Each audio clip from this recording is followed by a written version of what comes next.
Shri Venkateswara gold తాకట్టులో ఉన్న మీ బంగారాన్ని విడిపించి కొనబడును.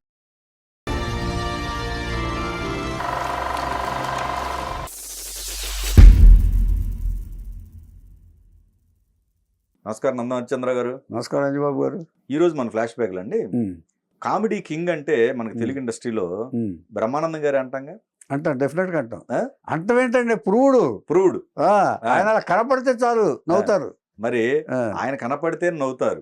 ఆయనకు ఒక కాంబినేషన్ క్రియేట్ అయితే ఇంకా బ్రహ్మాండంగా, దానికి సందేహం ఉంది. సో ఆ కాంబినేషన్స్ లో ముఖ్యంగా చెప్పుకోవాలనుకుంటే మనకి శ్రీలక్ష్మి గారితో పాటుగా కోవై సరళ గారు చెప్పుకోవాలి. ఆ కోవై సరళ గారు దాదాపుగా 100 సినిమాలు చేశారండి బ్రహ్మానందం గారితో కాంబినేషన్. అసలు first of it's kind. Right. తర్వాత ఆవిడతోటి బ్రహ్మానందం గారు అమరినట్టుగా కాంబినేషను ఇంకా ఎవరూ అనలేదు. ఒకప్పుడు రేలంగ్ గారు గిరిజ గారిని చెప్పుకునేవాళ్ళు అండి. ఒకప్పుడు వాళ్ళ కాంబినేషన్ మించిన కాంబినేషన్ లేదనేవాళ్ళు. అంటే వాళ్ళు నిజ జీవితంలో కూడా వాళ్ళు ఇలాగే అయ్యారు వాళ్ళు. ఏమండి వీళ్ళిద్దరు సినిమాలు ఇప్పటికే ఆ విజువల్స్ చూస్తుంటే అండి, అసలు ఆ సీన్లు గానీ అసలు బ్రహ్మాండమైన కాంబినేషన్ అండి. అవును, ఇంతవరకు అంత కాంబినేషన్ అలా రాలేదండి. కరెక్ట్. ఏమండి కోవై సరళ గారు బ్రహ్మానందం గారు అంటే ఇక ఇమ్మీడియట్ గా బ్రహ్మానందం గారి పక్కన ఎవరు కాంబినేషన్ అంటే ఇమ్మీడియట్ గా వచ్చే పేరు కోవై సరళ. ఇంకో ఆర్టిస్ట్ వచ్చేది కాదంట. అలాగే దాదాపు 70-80 పిక్చర్లు చేశారండి, 100 లోపు. వీళ్ళిద్దరు కలిసి తెలుగులో అది. ఆవిడ తమిళ ఆర్టిస్టు. దీన్ని బట్టి ఆలోచించుకోండి. తెలుగులో అన్ని సినిమాలు చేసిన కంటిన్యూస్ గా చేసిన ఆవిడ తమిళియన్ అనే ఫీలింగ్ కూడా ఉండదండి. ఫీలింగ్ అంటే వాళ్ళిద్దరు కాంబినేషన్ అలా వచ్చేసింది. మన తెలుగు ఆవిడే అనుకుంటాం, అలా వచ్చేసింది. అలా బ్రహ్మానందం గారు అంటే పక్కన ఇమ్మీడియట్ కోవై సరళ గారిని పెట్టేసేవాళ్ళు. ఎన్ని పిక్చర్లు అయినా సరే టిపికల్ గెటప్స్ కూడా ఇచ్చేవాళ్ళు. ఫారెన్ లో కూడా తీశారు ఇలాగా. ఆవిడ కోవై సరళ పేరు కోవై అంటే కోయంబత్తూరు. ఈవిడ కోయంబత్తూరులో 1962లో పుట్టింది ఆవిడ. తర్వాత పెద్ద ఫ్యామిలీ. తర్వాత ఒక 5 ఆడపిల్లలండి ఆ ఫ్యామిలీలో, మొత్తం ఆడపిల్లలే. ఏమండి తల్లిదండ్రులు కొంచెం లోయర్ మిడిల్ క్లాసు, ఏదో పని చేసుకుంటూ ఇచ్చేసి కుటుంబాన్ని పోషిస్తూ ఉండేవాడు. అప్పుడు ఈవిడ చదువుకుంటూ ఉండేది. చదువుకుంటూ 9వ తరగతి వరకు చదివిన తర్వాత, అంటే ఈవిడ కొంచెం చదువు ఇంట్రెస్ట్ ఎక్కువ. ఇంట్రెస్ట్తోనే చదువు నాటకాలు కూడా వేసేవాళ్ళు స్కూల్లోనే. అంటే మామూలుగా వేసేవాళ్ళు తప్ప ఆ ఇంట్రెస్ట్ తోటి. ఆ తర్వాత ఏమైందంటే బ్రతుకు తెరువు కోసం నటించాల్సి వచ్చింది ఆవిడ. ఎలాగైనా ఆర్టిస్ట్ కావాలనుకున్నారు బ్రతుకు తెరువు కోసం. వచ్చినప్పుడు ఒక 13 ఏళ్ల వయసులోనో 14 ఏళ్ల వయసులోనో 62లో పుట్టింది ఈవిడ. 1962లో పుట్టారు ఈవిడ కోవై సరళ గారు. వచ్చిన తర్వాత మెడ్రాస్ వచ్చారు. వచ్చిన తర్వాత 79లో వెళ్ళి రథం అనే సినిమాలో విజయ్ కుమారు, కేఆర్ విజయ్ గారు కాంబినేషన్లో సినిమా వస్తే దాంట్లో ఒక క్యారెక్టర్ ఇచ్చారు, చిన్న క్యారెక్టర్. తర్వాత ఒక మలయాళం సినిమాలో చిన్న క్యారెక్టర్ ఇచ్చారు. ఒక మలయాళం సినిమాలో కూడా వేశారు.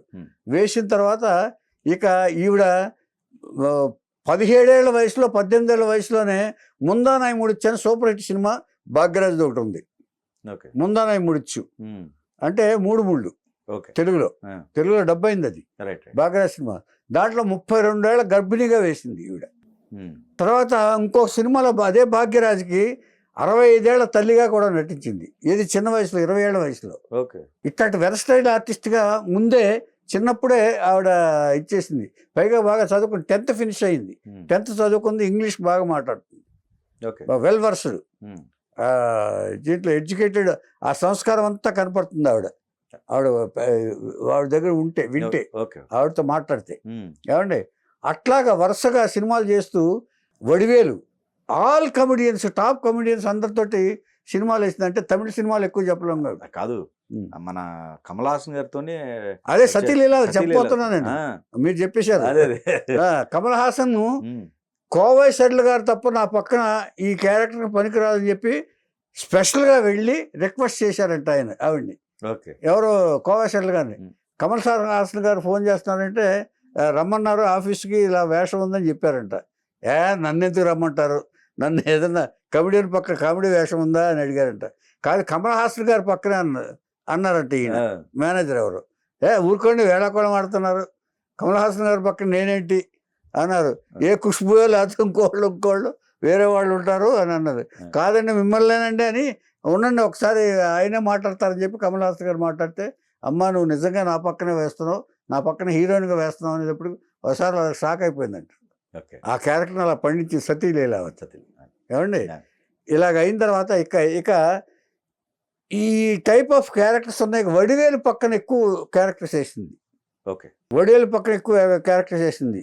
తర్వాత వివేక్ పక్కన దీంట్లో ఈ జనరేషన్లో వివేక్ పక్కన చాలా సినిమాలు చేసింది, వందల సినిమాలు చేసింది. ఇక తెలుగులోకి వస్తే బ్రహ్మానందం గారితో స్టార్ట్ అయిన తర్వాత వరుస కాంబినేషన్లో మీరు చెప్పినట్టు వరుస కాంబినేషన్స్లో బ్రహ్మానందం గారితో వరుస సినిమాల్లో కోవా శెట్ల గారి కాంబినేషన్ని మన తెలుగు వాళ్ళు బాగా వాళ్ళ కాంబినేషన్లో సినిమాలు తీశారు ఏమండి. అలాగా టాప్ లెవెల్లో అక్కడేమో వడివేలు, ఇక్కడేమో ఇది. తర్వాత స్టేట్ అవార్డులు వచ్చినప్పుడు అండి మన ఈవిడ కోవా శెట్ల గారికి వడివేలుకేమో 6 times విన్ స్టేట్ అవార్డు వచ్చింది కమెడియన్గా, బెస్ట్ కమెడియన్గా. తర్వాత వివేక్కి 5 times బెస్ట్ అవార్డుగా వచ్చింది. తర్వాత వచ్చిన ఆవిడ కోవా శెట్ల గారికి 4 times వచ్చింది స్టేట్ అవార్డు. ఇట్స్ రికార్డు ఏమండి. 1500 సినిమాలు చేసిన మనోరమ గారికి 3 times వచ్చింది బెస్ట్ కమెడియన్ ఆర్టిస్ట్గా. ఇది చూడండి, దీన్ని బట్టి కోవా శెట్ల గారు 3rd place తమిళనాడు స్టేట్ అవార్డ్స్లో. ఆ తర్వాత రాయలసీమ రామన్ చౌదరి తెలుగులో కామెడీకి బెస్ట్ యాక్ట్రెస్గా వచ్చింది ఈవిడికి. తర్వాత ఓరిని ఇల్లు బంగారం కాను అనే ఒక సినిమాలో కూడా 2 సినిమాల్లో తెలుగు సినిమాల్లోనే నంది అవార్డు వచ్చింది ఈవిడికి ఈ కాంబినేషన్స్లో ఏమండి. ఇది అయిన తర్వాత ఈవిడికి వ్యక్తిగత జీవితానికి వస్తే ఈవిడ పెద్ద కుటుంబం. ఈవిడ కుటుంబాన్ని ఇప్పుడు ఈ సినిమాలు చేస్తూ ఈవిడ కుటుంబ బాధ్యత వహించింది ఈవిడ. She took up the responsibility of family, maintaining the family. ఆ ఫ్యామిలీని మెయింటైన్ చేసుకోవటమే కోసమే డబ్బులు సంపాదించడానికే ఈవిడ నటనలోకి దిగారు. ఆవిడ వచ్చిన క్యారెక్టర్లా చేసింది. మొత్తం 5గురు కాబట్టి 5గురికి ఏం చేశారు ఈవిడ, మొత్తం అందరికి అరేంజ్డ్ మ్యారేజ్ చేశారు. ఈవిడే మొత్తం ఈవిడే పే చేశారు. అరేంజ్డ్ మ్యారేజ్ చేసి వాళ్ళ పిల్లలకి చదివించిన కూడా స్కూల్లో ఫీజులు కట్టడం కానీ కాలేజీలకు ఫీజులు కట్టడం కానీ ఈవిడే చేశారు. ఆవిడ ఇది అంత బాధ్యత వహించారు. తర్వాత ఆవిడకి ఏంటంటే సరే ఇన్ని అయిపోయినాయి. కొంతమందికి భగవంతుడు అలా రాసి పెడతాడు.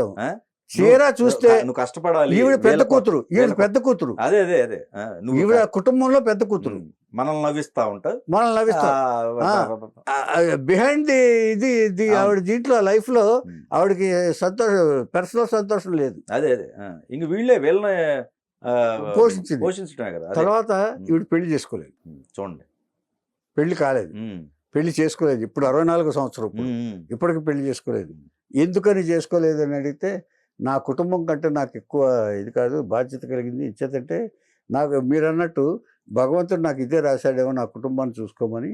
తర్వాత పెళ్లి చేసుకుంటే ఈ బాధ్యతలన్నీ నేను నెరవేర్చలేను, ఆయనకి ఆన్సరబుల్, నేను సంపాదించే సంపాదనకి ఆయన ఆన్సరబుల్, ఇలాగే చెప్పారు ఆవిడ. నేను ఆయన నా స్వేచ్ఛకి అడ్డొచ్చే పెళ్ళి నేను ఎందుకు చేసుకోవాలి, నా కుటుంబాన్ని పోషించుకోలేని పెళ్ళి నేను ఎందుకు చేసుకోవాలి, నేను ఒక్కడిని పెళ్లి చేసుకుని వెళ్ళిపోతే వాళ్ళందరూ పెళ్ళిళ్ళు కాకుండా ఉండిపోయేవాళ్ళు నా సిస్టర్స్ అందరూ. అంచేత వాళ్ళ కోసం నేను సాక్రిఫైస్ చేయక తప్పదు. అంచేత నా స్వేచ్ఛని ఉపయోగించుకున్నాను. నాకు ఇండిపెండెన్స్ అంటే ఇష్టం ఎక్కువ. అంచేత రేపు ఎవరికి ఆన్సరబుల్గా కాదు నేను. అంచేత నేను ఇష్టం వచ్చినట్టు చేసుకోవచ్చు. ఇప్పుడు నా డబ్బు నా ఫ్యామిలీకి ఉపయోగపడుతున్నాను, ఏముంది, నా జీవితం ఇంతే అని చెప్పేసి ఆవిడ తృప్తితోటి ఇప్పటికీ పెళ్లి చేసుకోలేదు. ఇప్పుడు ఆవిడ 64వ సంవత్సరంలో టీవీ సీరియల్స్ 13 చేసింది ఆవిడ. ఇప్పుడు స్టిల్ ఇప్పుడు రన్నింగ్ 25వ సంవత్సరంలో 2025లో ఒక సీరియల్ స్టార్ట్ అయింది. జడ్జెస్ గాను ఇది గాను అన్నిటిగానే చేస్తుంది ఆవిడ. అసలు వీళ్ళ త్యాగాలు ఇట్లా కమెడియన్స్ లో చాలా మంది ఉన్నారండి. అయ్యో ఇలానే ఒకటి చెప్పనండి, సాక్రిఫైస్ ఇది చేస్తూ ఈ అసలు మన- సినిమా ఇండస్ట్రీలో ఉంటూ ఉమ్, దాదాపుగా 850 సినిమాలు 750-800 సినిమాలు చేసిన తర్వాత ఉమ్, తన స్వార్థం చూసుకోకుండా ఎవరికైనా కూడా ఇంతమందితో యాక్ట్ చేసేటప్పుడు తనకే పెళ్లి చేసుకోవాలని, అందరిలా పెళ్లి జీవితం అనుభవించాలని ఉంటుంది. కానీ ఈవిడికి కలగల, ఈవిడ రివర్స్లో వచ్చింది. వాళ్ళ ఎవరికై- కోసం, అదే ఎవరికైనా తన స్వార్థం తను పెళ్లి చేసుకోవాలని, తనకి అందరిలాగా ఇప్పుడు వచ్చేవాళ్ళు అందరూ పెళ్లి చేసుకుని పిల్లలతోటి దీంతో వస్తారు కదండి. ఆ. ఆ పిల్లలు నా చెల్లెలి పిల్లలు నా పిల్లలు అనుకుని వాళ్ళనే పెంచింది. Okay okay. ఇక్కడ కృతజ్ఞత అనేది చాలా ఇంపార్టెంట్ అండి. నేను చాలా మనం కొన్ని చూసినప్పుడు ఉమ్. వీళ్ళు వాళ్ళ కోసం ఇంత త్యాగం చేసినప్పుడు వాళ్ళు ఎంత సపోర్టివ్ గా ఉన్నారు వీళ్ళతోటి అనేది వాళ్ళు కూడా ఎంత ఉన్నారంటే అనేది అది మన కొన్ని cases లో మనం తెలియదు కాబట్టి మాట్లాడుకున్నప్పుడు అవును. కొంతమంది కానీ సరిగ్గా- కానీ ఒక ఆడపిల్ల ఉమ్, ఒక మగ పెద్ద కొడుకుగా ఆ కుటుంబాన్ని బాధ్యత వహించారంటే ఈవిడ కోవేశ్వర్ల గారు, ఉమ్, ఈవిడ స్థానం ఉన్నతం అండి. అంతేగా మరి, కరెక్ట్. ఎందుకంటే ఎవరు చేయరు సార్, అవును, ఎస్పెషల్లీ ఆడపిల్లలు అసలు చేయలేరు. Right right right. ఎందుకంటేనండి ఎంత త్యాగం చేస్తే భర్త కోసం త్యాగం చేస్తారో లేకపోతే ఇంకోటి చేస్తారు, కానీ ఫ్యామిలీ కోసం ఇలా చేయటం అనేది చాలా చాలా మెచ్చుకోదగ్గ విషయం అండి. ఉన్నతమైన వ్యక్తిత్వం కోవేశ్వర్ల గారిది.